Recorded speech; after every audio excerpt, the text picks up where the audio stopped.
Hello, hello, and welcome to another episode of the Call to Adventure podcast with me, George B. I've just got back from a week ski touring in Chamonix on our 3-day intro to ski touring course, and it was mega. It's going to be very hard to go back on the piste after that.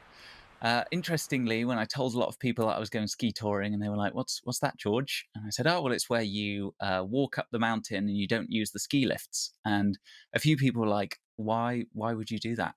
That sounds like a really terrible idea. But it's not. It's an amazing idea because you get to go where nobody else does, or very few other people do, because not many people are willing to put the work in. You get to just walk up across a mountain over one peak, and then you've just got miles and miles of wilderness, and you can access places that other people can't. And it really makes it feel very, very special and adventurous. So if you like the sound of that, we'll be putting a video together pretty soon. So that'll be released in the next month or so, where you can follow our trip. And then if you like that, then you can sign up for our newsletter, and then you'll get dates about the trip for next year. So we've got the intro or the advanced, or a few other ski touring trips if that floats your boat. So now on to today's pod. So today we're chatting with Laura Owen Sanderson. Laura is a wild swimmer, an adventurist, environmentalist, artist, mum, and founder and director of We Swim Wild. So Laura, welcome to the show. Thanks for having me on. Your trip sounds amazing, by the way. It was really good, actually. Yeah, it was brilliant. I've wanted to go ski touring for ages, and it got cancelled a couple of times because of COVID. And then this time we finally got to go, and it was just so good. Really, really sunny. And on the last day we went up. So we went to Chamonix, and then we went up to a place, Igil du Midi. I don't really know how you say it, but that's how I say it. It's like 3,800 meters up this peak, and you just go from pretty much like Chamonix village, go up to the top there, and then it's 11 kilometers skiing down from there. So that was awesome. Really, really cool. I've missed everybody goes skiing apart from me that I know. Maybe that should be my next thing. I'll probably break my neck, so maybe I'll stay in the water. It's such a good, I love it. It's one of my favorite things, as well as alongside like surfing and climbing. It's definitely up there. So one day you should. It's not that accessible, that easy for Brits, but I mean, one day you should give it a go. Put it on the bucket list. I'll put it on the bucket list, indeed. So Laura, we normally start with a few quick fire questions. So just the first thing that comes to mind, just go for it. Okay, ready? Right, okay, go. Ketchup or brown sauce? Brown sauce, always. Really? Yeah, can't have it with like an egg. Yeah, always brown sauce. Yeah. Yeah, that's very divisive, that one. People Too always sweet. it's like Red sauce is too sweet. too It's got to be sweet. brown Okay. sauce all the way. Yeah. What about white or brown bread? It depends. If you've got a hangover, white. If you day-to-day, brown. Yeah, I think I'm with you there most of the time. Yeah, it's a bit foamy otherwise, isn't it? White bread. Yeah, But yeah. yeah, I normally go for white bread if I've got. I mean, the older I get, the less hangovers I get, only because I don't drink so much. But yeah, I'd say white for a hangover, brown for your day-to-day. Okay, very good. Now we do a couple of these cards. So I've only done it once before. They're just random questions. So this is like the get to know you.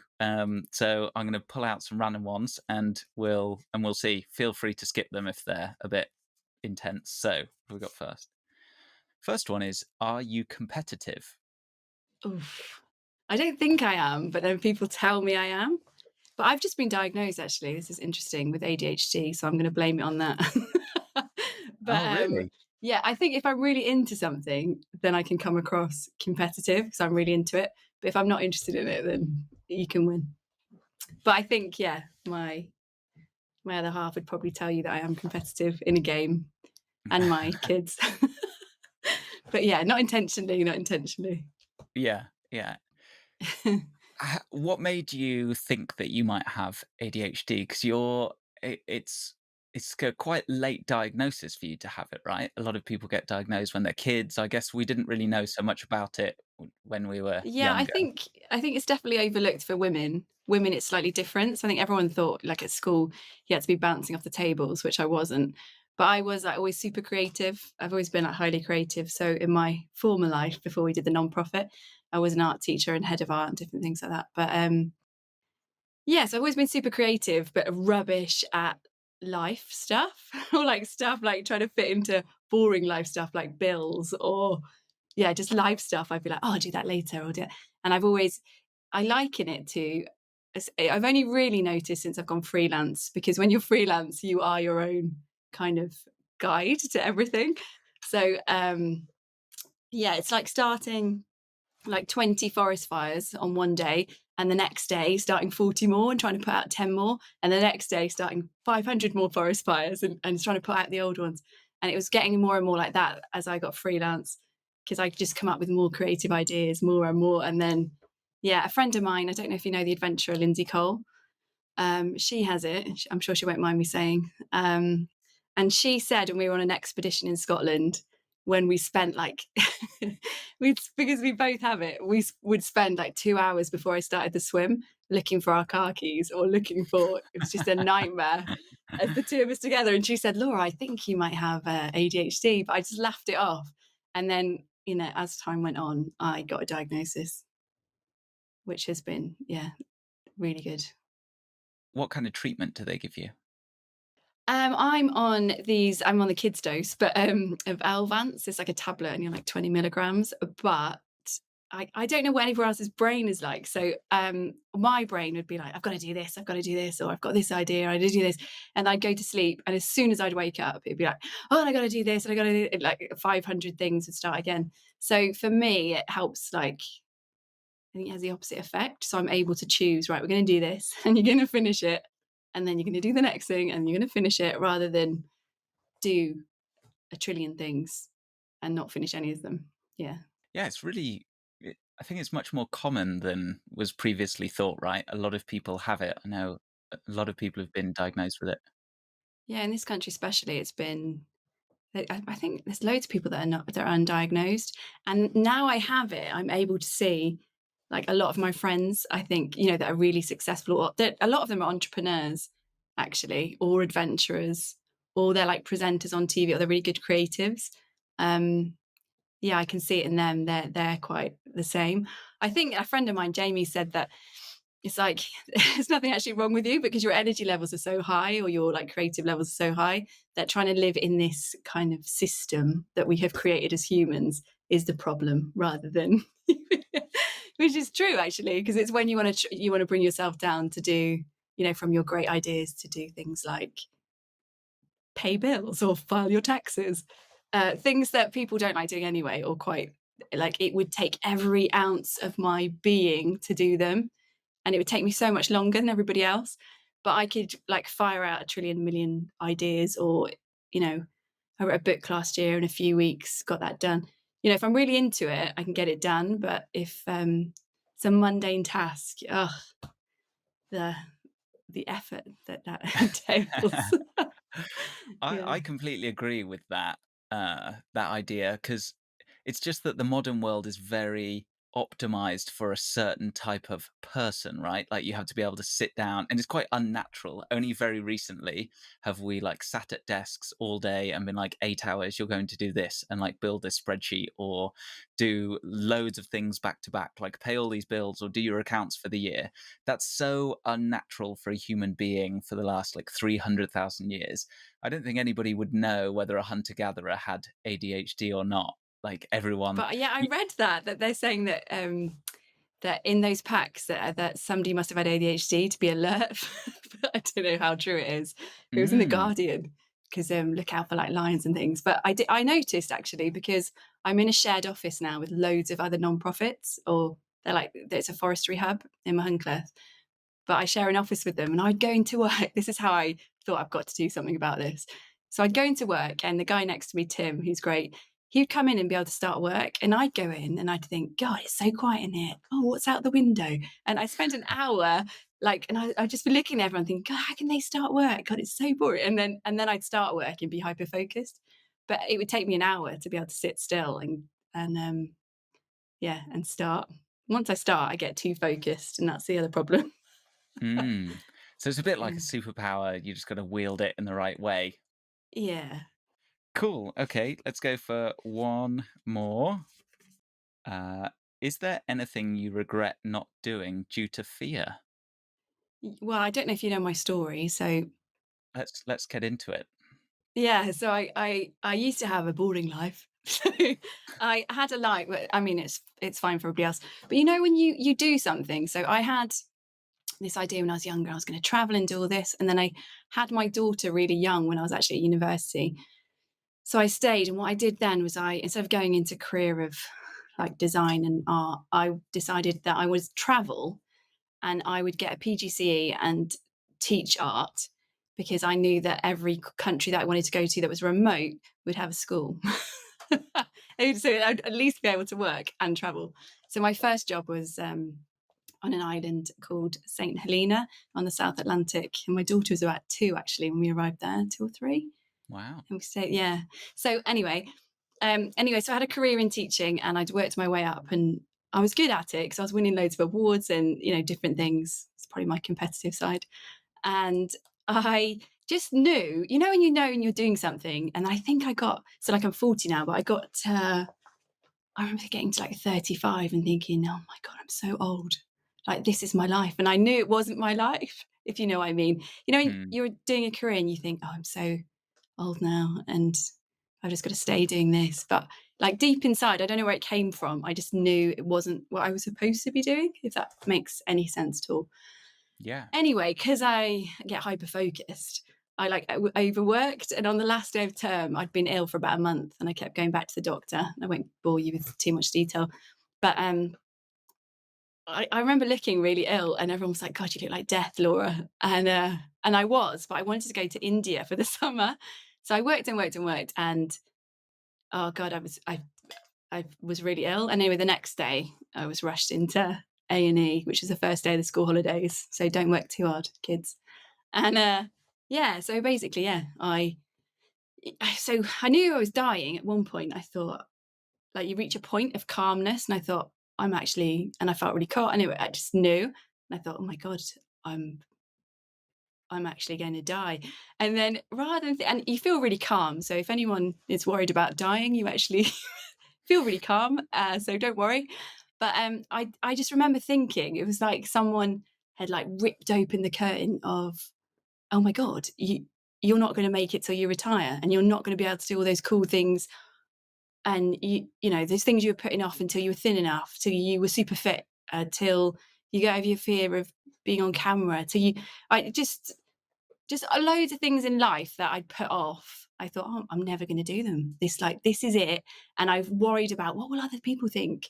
And I still suffer from that and have to remind myself, or what will, I've got to get loads of money to do it. I've got to, get that house. I've got to, do X, Y, Z, because society had built this system that you kind of like everybody's in. It was kind of like the Matrix when you're like pulled out of it and then you can suddenly see like, oh, oh dear. Oh dear, I've been a worker ant and goodbye.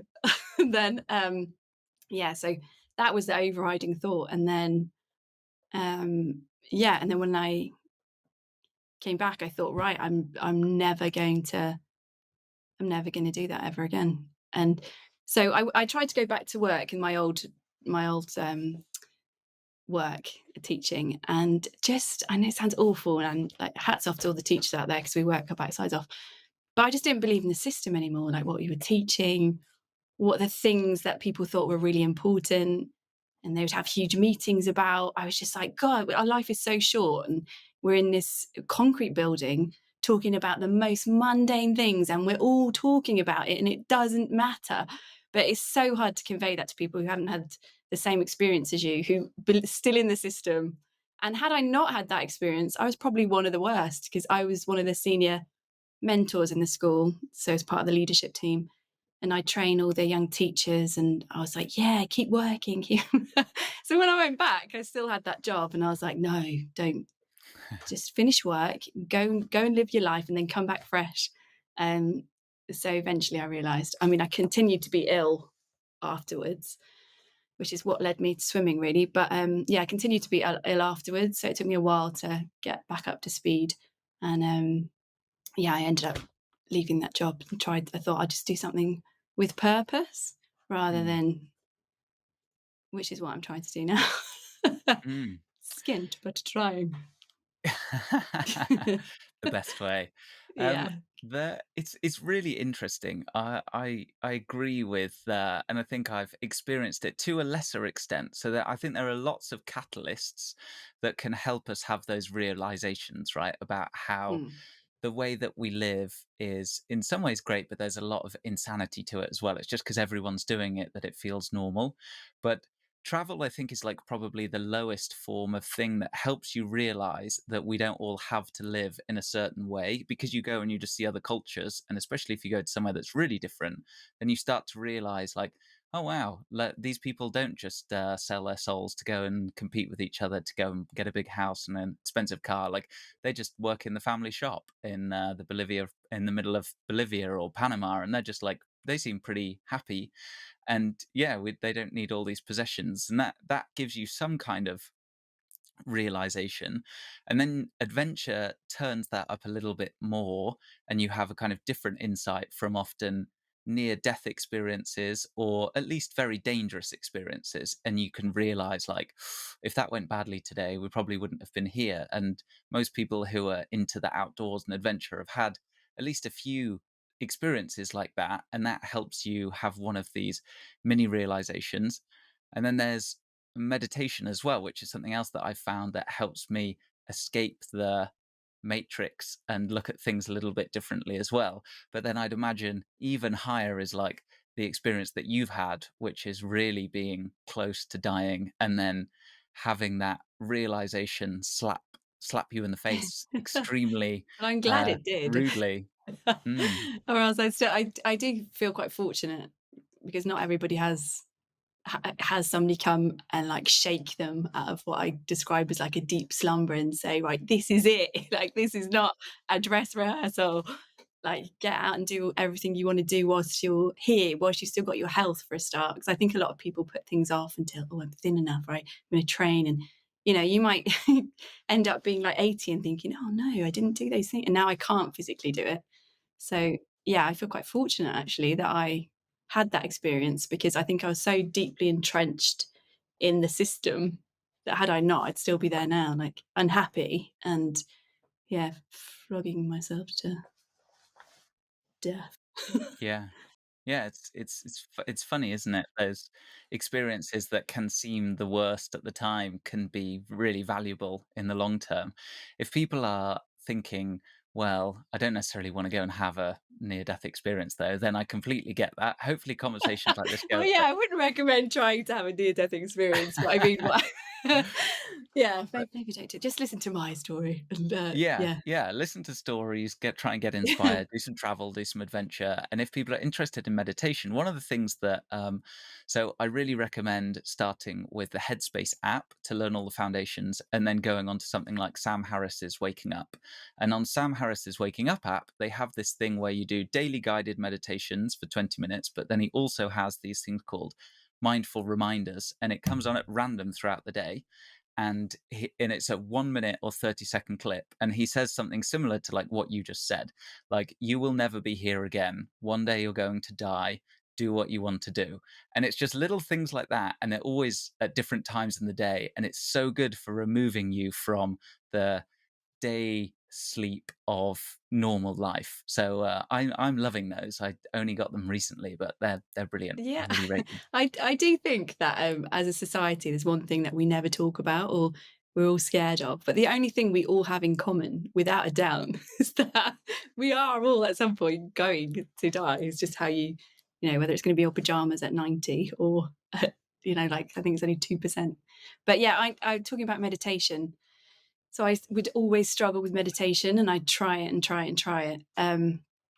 But I realised when I got this ADHD that another reason that I go swimming was to switch off my brain. So for me, actually, swimming outdoors in the cold was so kind of like you're in the moment, arresting, that was meditation, which is what I've realised since being diagnosed. That for me, that was meditation, because I'd struggle so hard I'd start off with great is it Andy? What's his name from Headspace?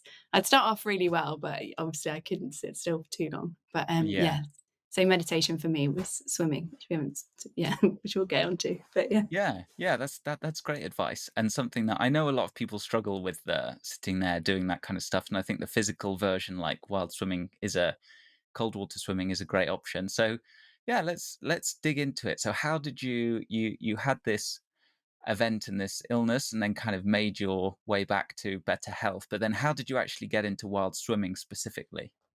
so I had a series of like blood transfusions. Anyway, down the line, I started to get really swollen muscles, and I could barely walk. It was going from being fit to like even going to the bathroom. I'd be like all contorted. So that was really difficult. And I kept going to the doctor, and they kept sending me to like the arthritis clinic. They tried everything. And I was just getting quite down about it, because I thought, this is just like, come on, you could tell if you know what's wrong with you, then you can. And a young doctor, I think she was a trainee actually, she just happened to be on, and she said on, at the GP surgery, and she said, have you tried cold showers? And I still can't have a cold shower now. I mean, with the tiles and it's just no. But for me, I live on the coast, or I lived on the coast. I've just moved inland a bit now. And I've always loved the sea, and I just thought I'd just get in the sea. And it coincided meeting a woman called Joanne, actually, who was up visiting, and she dragged me out actually for the first swim, because I was always, it was like winter, coming up to winter, and it was wild on the west coast. And I thought, you could never get in there, you'll get washed away, or da da da. And she took me in, and it was just amazing. And then the seawater, and I still swear, if you've got joints, or if you've been, people who do a lot of sport or whatever, if you've got problems with joints, sea salt water is sea salt water. You can only get sea salt water if you're in the sea, but that's the best water, and it lasts for days. And then, because it was the winter, I decided to go into the mountains. It's Snowdonia I'm talking about, which aren't far. You've got the Rhinogs behind, like Harlech Beach from, and then you've got obviously central Snowdonia. So I ended up going into the mountains when I couldn't go to the sea, when it was too wild, or it was like, the tide was out, whatever. And cold water mountain swimming also helped with like joints and things, but sea salt was by far the best for that kind of thing. But for me, it was also the kind of meditative, as you were doing it, and I could think.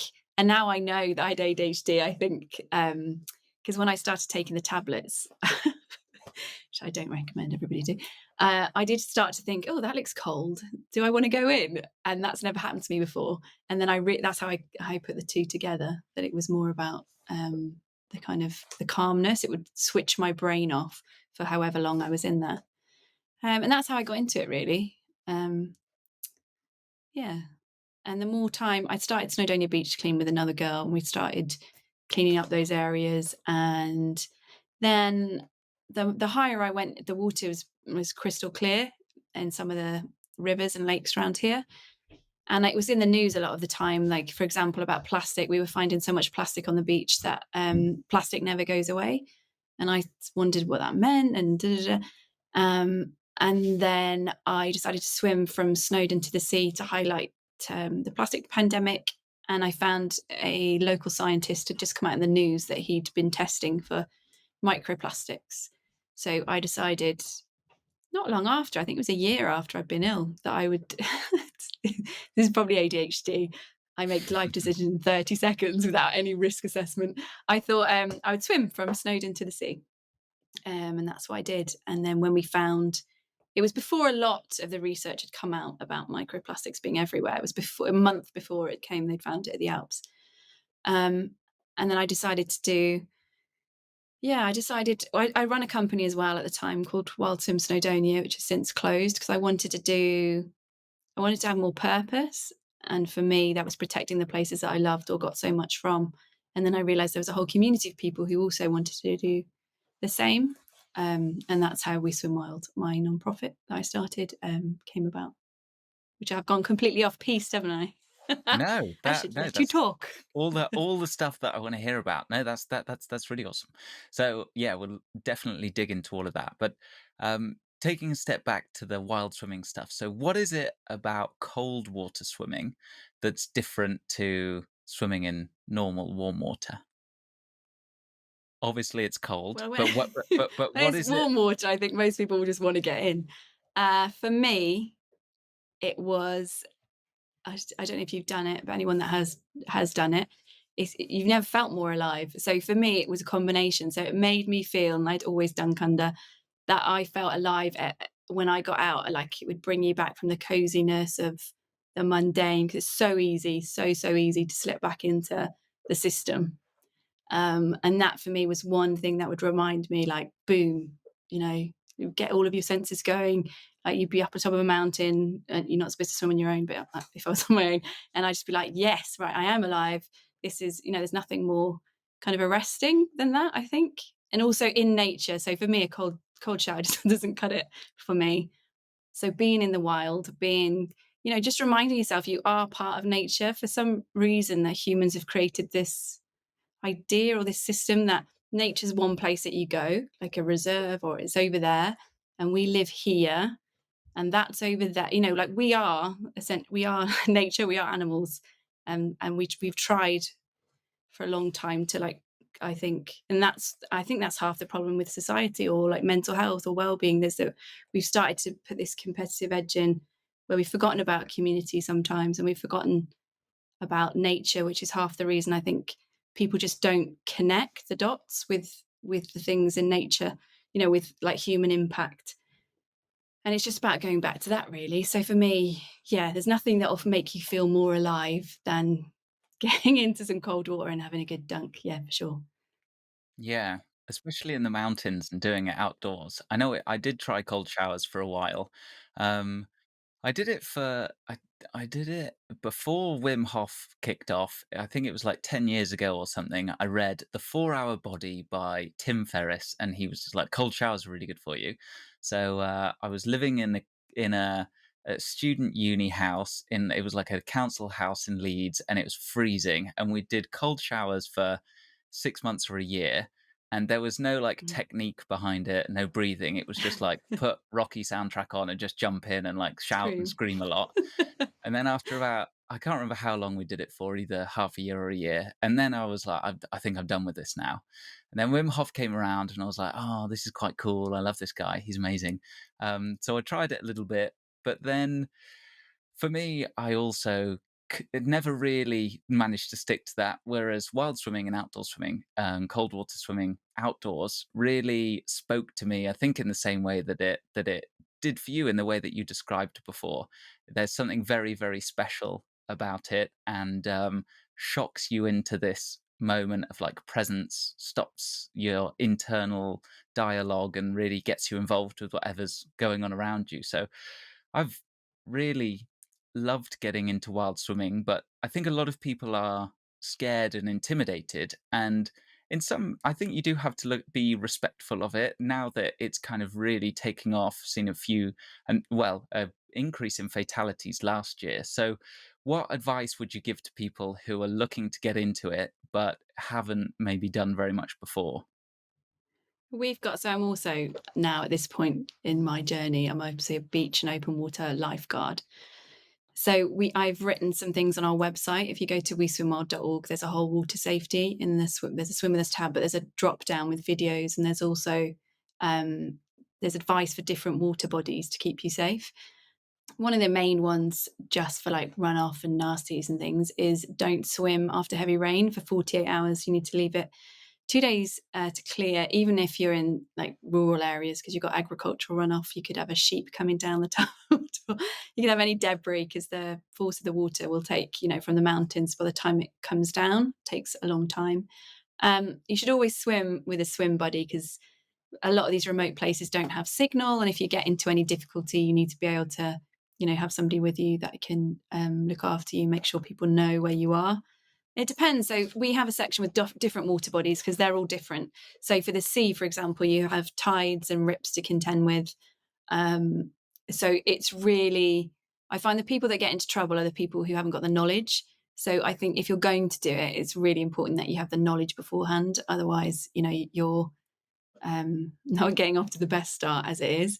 So head to that area and read about it. So you've got rips and tides and looking at the best time to go. I would say as a general rule of thumb, it would be a slack tide, but it completely depends on the geography of your beach or location. So you really need to do some local digging around for that. So slack tide is an hour before high tide, an hour after, and that's when there's kind of less movement in the tide. But you can't take that as a general rule for every beach because you really need to know the geography of your beach. So if you head there, you'll find out, and the RNLI are great. If you're ever stuck in a rip, I mean, I could go on for hours, which I don't take up your whole podcast. So maybe just go to the website. But with a river, again, it's moving. So you've got to plan beforehand, like where are you going to get in? Where are you going to get out? Always do the hard bit first. So if you're getting in, always look for a gently shelving entry point and exit point, because you will lose the power in your limbs. If you stay, cold water will lose the power in your limbs. So if you've dropped down even from a small ledge, you'll find it really difficult to pull yourself back up. So always look like worst case scenario where you could find something where you could literally roll yourself out. There's loads of different things. Head there, read all that. Head to the RNLI and kind of get the knowledge before you go. Those are key, I think. And don't overdo it when you first get in. I think some people try and be a hero. It's something you can definitely build up your acclimatization. So go in, even if it's like a minute or two for the first time. Cold water shock passes that feeling after the first like minute or two. So when you first get in, I get people to splash water on themselves and their face, and then they get up to, we do box breathing, but on the shore, because the worst thing you want to do when you get in is your initial urge. When we take people on guided tours called Introduction, it's about water safety. And when they first get in, the initial gasp is to go, and then when you're in the water and you don't want to inhale any water. So we do box breathing before you get in and whilst you're in. And then as you get to your shoulders on the exhale, you drop to your shoulders and then you tread water there vigorously for a minute or two until that feeling passes and you feel comfortable to swim. And that helps people who maybe get anxious or maybe are likely to panic and go, because that's what you're trying to avoid. So you don't inhale any water. And but there's loads of tips you need to read. So head there and read them. Sounds like a great resource. Yeah, we'll link to that and go and take a look. Another thing, if people are looking for where to swim, so the Rivers Trust, Dan from the Rivers Trust is coming on in a couple of weeks. So looking forward to that chat. But they've just produced and published their river quality rating map. So you can go and have a look at how dirty your local rivers are, and or not, hopefully is the case, but as we'll hear about in that episode, the state of our rivers is not particularly good. I think we can dig into that in a minute with the kind of research and stuff that you've done. But before we do, what is for you the link between wild swimming and environmentalism? It's as simple as protecting what you love, really. I think if you spend any time in nature, or if you like doing something, be it a surfer or a mountain climber, or you love those places, which is why you do it. And then I think the people who don't or have a disconnect with wanting to haven't experienced it. So that's another thing that we're all about, is trying to get more people out into wild places, because I think immediately once you're there, you have an affinity with it. I don't think I've ever met anyone who hasn't, that had the experience, and not everyone gets that experience. So we're trying to work on that to try and get everybody to have the same, to be accessible to everybody. Because I think there's real power in that once you've experienced it, you want to protect it. So for me, it's always been that simple. Yeah. It's amazing how many people come to the same even language. Like I don't think our paths had crossed before, and yet we have on our About Us page, it says, protect what we love. And I think we hear different messages and then they kind of stick in our subliminals and our subconscious. And I'm sure I heard it somewhere else first, but I thought, oh yeah, I like that.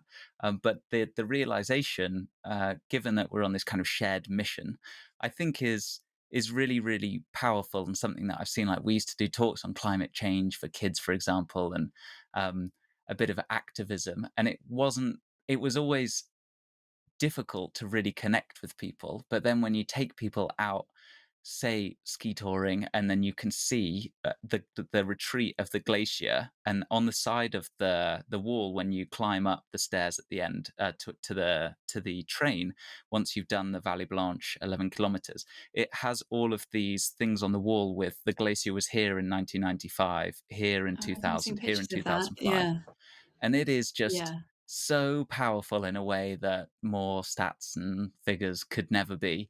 And you just think, wow, that is retreating so fast. And it really hits everybody very, very hard. So the experiential knowledge, I think, is the way to go to really help people have those epiphanies and realizations. Yeah, we have that's why I wrote the Pobl Dŵr program, which means water people in Welsh. Because I'd obviously taught for so long in a classroom, and occasionally we were allowed to go out if you had a 500-page like risk assessment and a 2 months ahead of time plan. So when it used to be really sunny, I'd be like, "Oh, can we not go out?" Like, no. And I'd also worked for another company, and you took them to the beach, which was good, and you talked about it. But so I wrote the program, and we all got trained up so that we could actually take them in the water snorkeling, because I think that was and it has been way more impactful than we stood on the beach saying, under there are these creatures, under there, these are the issues the water faces. So yeah, I totally agree with you. Giving people the kind of skills to be able to go and actually experience it themselves is key to, I think, future protection of wild places. And how about the research side? So you touched on it a little bit before on the microplastic side of things. So what research have you kind of delved into and touched on? I think we all know the state of UK waters are probably one of the worst, despite all the beautiful pictures. So we're currently working on a program, and we're looking at different ways to fund our work, because we're such a small grassroots organization that we think that the biggest kind of impact that we'll have will come from grassroots community level, people showing people in their own local river, this is what's here, these are the issues our face. So issues our waters face. So so it came about in a really weird way, actually. So I decided to do adventure activism campaigns because they were pretty good at highlighting some of the issues our waters faced. So I took 2 months. I decided to swim every national park. This is another ADHD trait where you make a massive bold claim. and then you go out and do it and you think, flipping heck. So so I did Snowdonia, I did the Clydau, and I actually got ill because it was heavy rainfall. And this is why you shouldn't swim after heavy rainfall. But I had to because I was a single parent, and any single parent or any parent will actually tell you that getting your own parents to babysit for you is so hard that once you've got it, you don't want to turn back around because you'll never believe again. So I'd done Brecon. Then I went over to Brecon, which had its own issues with like chicken farming. Then I went up to Scotland, and by then I'd pulled a muscle, my trapezius, and I could barely even swim at this point. And my kayak safety support had quit because it was really hard work, and they hadn't realised. So it was a nightmare. I was having all these problems, but I knew I couldn't go home. So I called a friend who was an adventurer, and we paid her to come for the rest of the trip, but we only managed a week. So we went up to Scotland and we swam that, and there's some really good swimmers, and she was inviting them to come along. And I swam, is it the Cairngorms? And then I went over to Loch Lomond, which that is the longest lake. And then I'm the only person who was pleased that we went into complete lockdown. So as soon as I'd finished, I was heading to Northumberland, and the government was basically like, you're all in lockdown. So I had to go home. And everyone was like, just carry on. I was like, no, must take these things serious. And I Government limped home, regulations. like hardly barely walking at that point. Hands are So I was tied. the only person. Yeah, my hands. I can't remember if it was even Boris in charge at the time, but yeah, Boris says so. That's the only time I've listened to Boris. But yeah, so I had to go home, and then I was kind of stuck because you've got 10 national parks, and Scotland only had 2 long ones, and Wales only had 3, so I had 10 more to do. So I decided, right, we wanted to get this data, and at that point we'd had so much traction from the swims that, yeah, we decided, like, why do I need to go to all of these places? Why don't we just ask people to send it in? And we've never really had any money. We had a bit of funding for that trip from a sports brand, Orca, and we had some from Hydro Flask who've helped us out. But we didn't really have any money, so we had to ask everyone to send them in wine bottles, and then I had to pay for everyone's postage, which was like between 16 and 30 quid, and we had so many people. And it was just it was kind of a hit and miss, because we had the labs where we could test them, but we couldn't get to people. So some bottles smashed, some got lost. Some postal people were like, what is this? Sending water. We're not delivering it. So it was a really tricky way of doing it, and expensive, and probably not the most environmentally friendly way of doing it when you think about it. Because they had to send 4 litres of water in. So we had all these wine bottles arriving. I think Christian could hardly move in the labs at one point. He was like cursing me. And they take an hour per bottle, and it took so long. We've only just had the results from that study. But it basically showed up what we kind of knew. But for me, it was about showing people in their own communities at their own level, like, yes, there is that you can't see it. So what we're looking at is crystal clear water in the fastest flowing part of the waterway. So basically it's really hard to capture because they're moving. We're not capturing from the edge where you would get a build up, naturally the way water moves. It's actually in where the kind of the cleanest, the fastest bit. So so that study was all about showing people that under fluorescent lights with like quite high powered microscopes, you could see the amount of like nano and microplastics in that water per litre. I think the highest from that study was the Nene, 155 pieces per litre. And the lowest was the lakes. But I think, again, with citizen science, it's kind of like lakes are so big that it's probably and what we're trying to do with that data is get the government to test for microplastics as an emergent contaminant, like they do for nitrates and phosphates. Because always my understanding of it, which I didn't appreciate at the start, was that you need to get government to make the legislation changes. I can never say legislative changes in order to change the way like materials are used or businesses are allowed to operate. So that's kind of the only way. So at the moment, we're working at a grassroots level, trying to get everybody to write to their local MPs and get them on board so they can raise it in the Houses of Parliament. And I know there's some other bigger organisations working on the same thing now. So that's brilliant news. Really cool. How are microplastics mainly getting into the waterways? There's still not enough research on it. It's kind of still quite early days, but you can get it from so primary, which is like before, secondary is when it breaks down. So primary, we've got a poster on our website that you can go onto and see. So it can come from like manufacture of products. I know they've stopped making the beads in this country in a lot of like beauty products, but you can get it from factory, like ash from plastic factories. You can get it from the secondary would be like one of the worst things, especially in the outdoor world, is synthetic fibers. So fast fashion is massively huge because your washing machine is releasing like, I think it's like, was it 40,000 to 70,000 every single wash? They'll release micro. So it's plastic clothing, especially, and they always greenwash it and say it's vegan clothing. Yes, but it's also plastic made of fossil fuels. So we're trying to link it. So there's lots of ways. So broken down bigger pieces of plastic that, because they never go away, just keeps breaking down into smaller pieces. And then you've got like from the manufacturer, you've got car tires, which is another big one. So people think they're mainly rubber, but it's actually the plastic comes from those as well, like near roads, which is why we think the River Nene was so high, because where it was past a flyover. So yeah, there's loads of different ways, but we're linking it back to the whole climate change issue, because the way that plastic is produced, and it's going to like climate change through greenhouse gases from plastic production alone in the next few years is going to be worse than the shipping and aviation industry combined. That's how how it is linked, because I think people they just think it's a littering issue, and it's not. It's, for me, it's a misuse of a material. Same with nitrates and phosphates and like farming and fertilizers. And I know the government have just changed like the law on that, because we get a lot of agricultural runoff. It's just a misuse of materials and chemicals that end up in our waterways, and it's trying to make that link. So we have the Water Gods campaign is about to start, where we've got people, we're trying to fundraise for it at the moment. So we've only started off with 30, and then hopefully we'll get local businesses to sponsor their local waterlogger for a 12-month pack.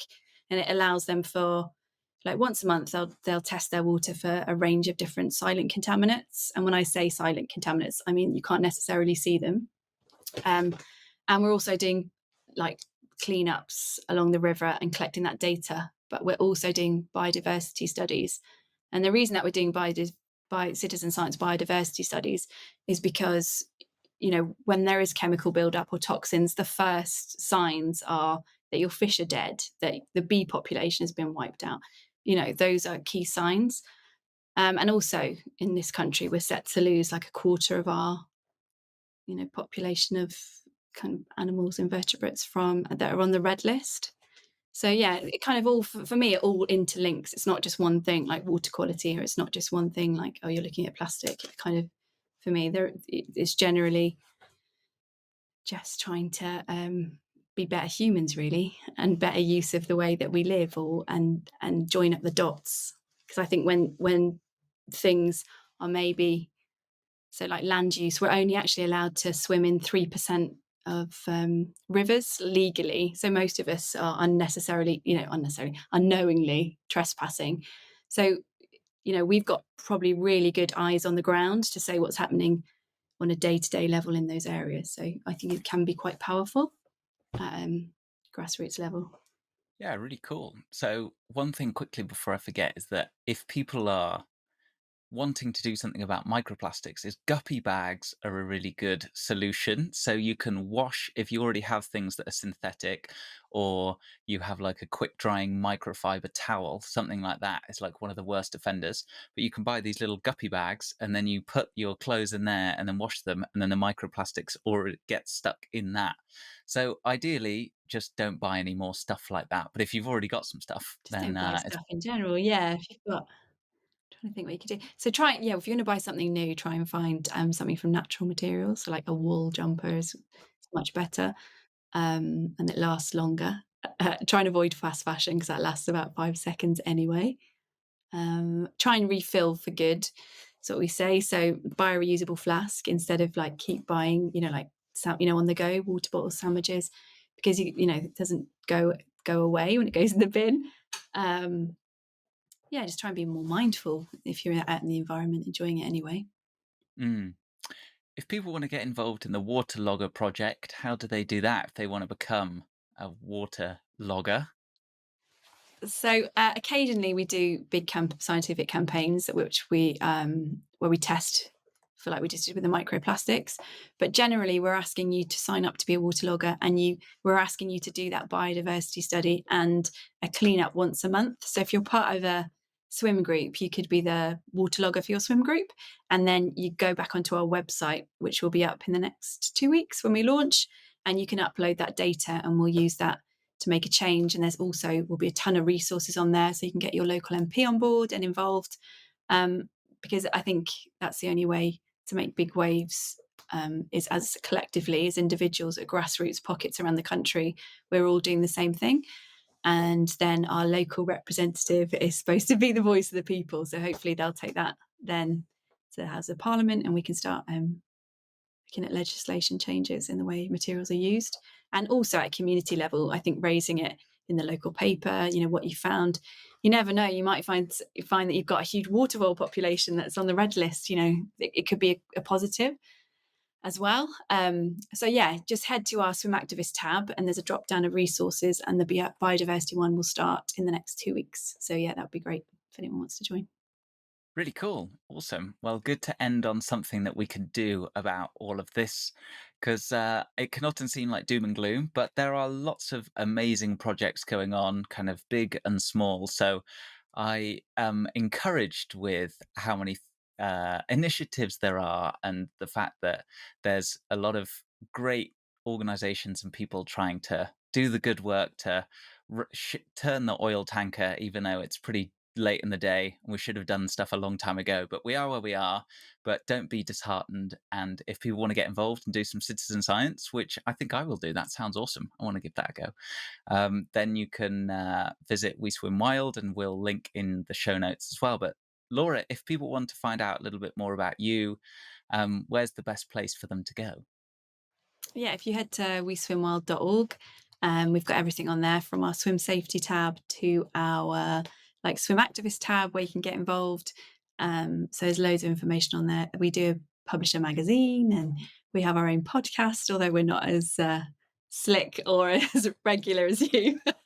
And go manage to do 4 in about a year and a half, but I'm going to be more regular. So yeah, there's lots of resources on there that can get you started, and you can just be part of the team, because the more people that are involved, the better.